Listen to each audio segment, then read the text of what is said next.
Estamos aqui na Praia de São Pedro, observe a Basílica de São Pedro, aqui no Vaticano, para falar sobre escatologia, sobre o estudo dos últimos dias, e nós estamos nesse tempo, o tempo que se aproxima à volta de Jesus.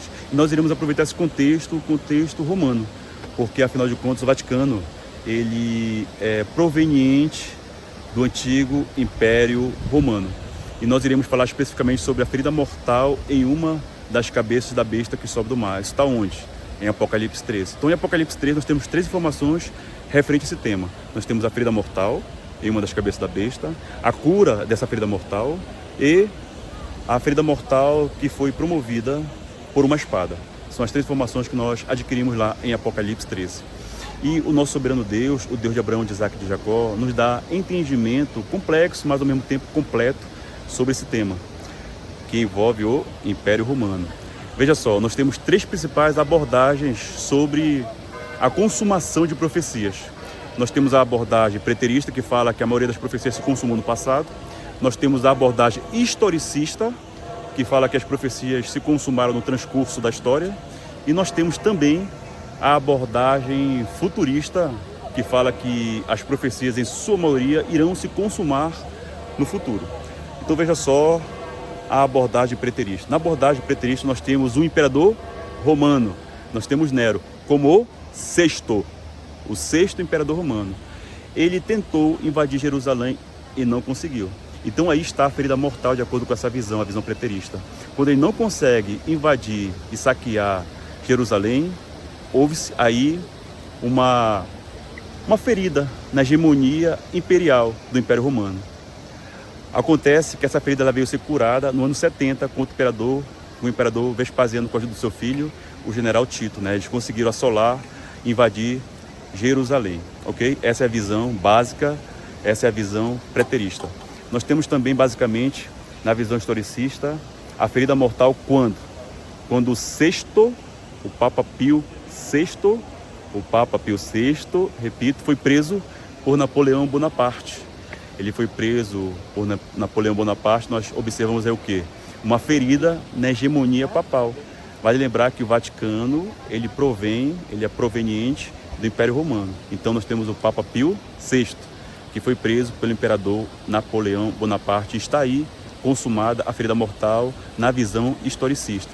E a cura da ferida mortal acontece quando? Quando há o Tratado de Latrão. A assinatura do Tratado de Latrão, que aconteceu no dia 11 de fevereiro de 1929. Então, com o Tratado de Latrão, o Vaticano passa a ser um Estado soberano. Ele adquire uma certa hegemonia. Então, aí, de acordo com os que possuem essa visão, a visão historicista, nós tivemos a cura da ferida mortal, que aconteceu lá atrás, em 1798, quando o Papa Pio VI foi preso. Na abordagem futurista, que é uma abordagem sobre um viés que está sendo dado ao Macapá, cidade profética contada pela linha do Equador, cidade cuja linha lá abraça o mundo todo. Nessa abordagem, na abordagem futurista, nós temos os papas que assumiram o papado e o reinado ao mesmo tempo.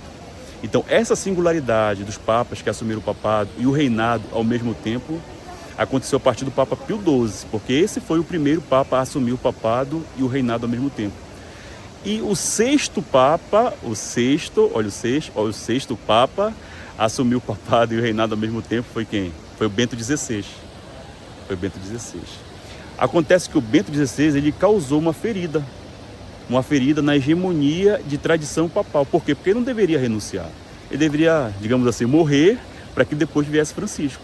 Só que nós tivemos nesse lapso aí temporal de papas reis que assumiram o papado e o reinado ao mesmo tempo, uma quebra nessa hegemonia.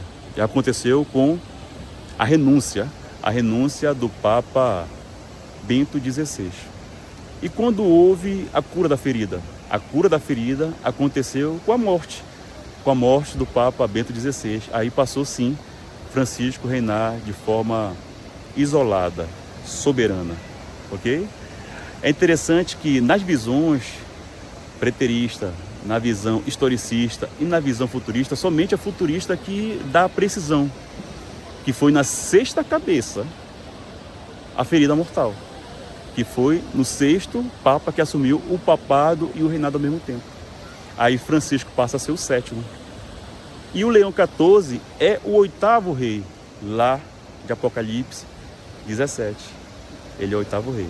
É interessante que ele é norte-americano e Trump, que veio antes dele, foi eleito como rei, entre aspas, dos Estados Unidos, que veio antes dele, veio meio que trombetar o oitavo rei. Por quê? Porque antes de vir o rei, é necessário que se envie primeiro alguém que faça este anúncio, que trombete. É o que nós observamos em filmes, em desenhos. Então, o Trump, ele veio meio que anunciar a vinda de outro norte-americano, que é também romano, que é Papa, que é o Leão XIV.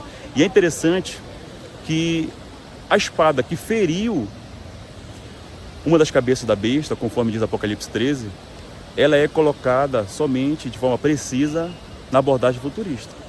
Porque a Bíblia é a espada que nos mostra que o sexto rei é o Papa Bento XVI. Através da Bíblia nós sabemos que ele é aquele que ainda existe, que os seus 5 anteriores já haviam caído, que as 5 cabeças anteriores haviam caído. Isso está em Apocalipse 17, que as 5 cabeças anteriores à sexta haviam caído, e que uma existe, sendo o sexto, que não era para existir, por isso destaque, e outra não é vinda. Naquele contexto, ainda não era vindo o oitavo rei, que hoje nós temos já. Só não está em atuação, em plenitude, mas já está aí. O Leão 14 é o oitavo rei de Apocalipse 17. Ele é o oitavo rei de Apocalipse 17.